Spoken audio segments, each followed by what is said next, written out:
1160 साल कब्ल मसीह फद्दान बाबुल के जुनूब में वाक़े एक पुरअमन शहर।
इश्तारे बुजुर्ग, इस बच्चे को शिफा अता कर, इसकी परेशान माँ का दिल शाद कर दे और इसकी माँ की परेशानी को शादबानी में बदल दे। ए मेरे खुदा, इस बच्चे को शिफा अता कर। इस बच्चे की माँ ये अहद करती है कि तेरी बारगाह तेरे हुजूर में कीमती नजराने पेश करेगी।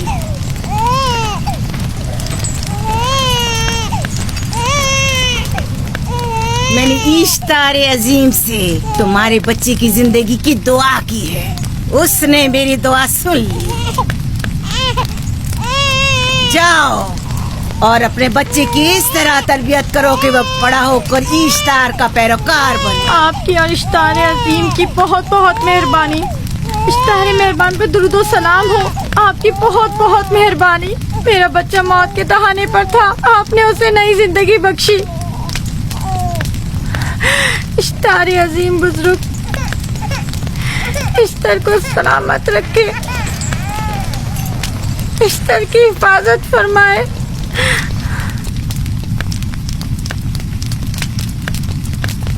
यकीनन ये बच्चा भी हमारे बच्चे की तरह शिफायाब हो जाएगा। हाँ, इश्तार मेहरबान और कुदरतमंद है, यकीनन इसे भी शिफा देगा। यकीनन ऐसा ही है। चलें। चलो चलें। ये तुम लोगों को क्या हो गया है? तुम लोग जो खुद मस्जूद मलाइक हो, अपने ही बनाए हुए खुदाओं के सामने माथा टेकते हो। तमाम कायनात इंसान की ताबे है, फिर भी तुम इन बेजान पत्थरों और बुतों के सामने सर झुकाते हो। तुम ये सब बातें अपने तय कर रहे हो और बेकार में हमारे खुदाओं की तौहीन कर रहे हो। मैं खुद से ये बातें नहीं कह रहा हूँ। मैं खुदा का नबी हूँ और मेरी बातें कलाम इलाही में से हैं। ये किताब वो आसमानी सहीफा है जो मेरे जद हजरत इब्राहिम अलैहिस्सलाम पर नाजिल हुआ। मैं उनके दीन का पैरोकार हूँ और इस किताब की तरवीज और तबलीग पर मामूर हूँ। मैं खुद से कुछ नहीं कह रहा। इस आसमानी किताब में ये भी लिखा है कि तुम हमारे खुदाओं की तौहीन करो। मैं तौहीन नहीं कर रहा, सिर्फ सवाल कर रहा हूँ। अगर जानते हो तो जवाब दो, अगर नहीं जानते तो कबूल करो। मैं आपसे पूछता हूँ, इश्तार की इबादतगाह के बुत तुम्हारे खालिक हैं या तुम्हारी मखलूक? तुम लोग इश्तार के हुक्म किताबे हो या वो तुम्हारे ताबे है? इश्तार तुम पर हुक्म चलाता है या तुम उस पर? अगर इश्तार एक कमजोर और नातवा पत्थर है तो फिर उसने किस तरह हमारे बेटे को शिफा बख्शी? सही कह रहा है, हमने भी देखा है। हाँ, ये ठीक कहता है। इश्तार ने इसके बेटे को शिफा दी, मैंने देखा है। वो हकीम दाना जिसने तुम्हारी आवाज़ारी सुनी, उसी ने तुम्हारे बच्चे को शिफा बख्शी, ना कि इश्तार ने।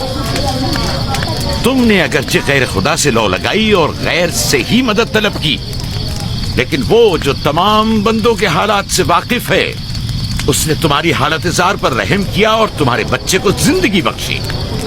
तुम्हारे पास बसारत तो है लेकिन बसीरत नहीं। तुमने इश्तार को देखा लेकिन हकीकी शिफा देने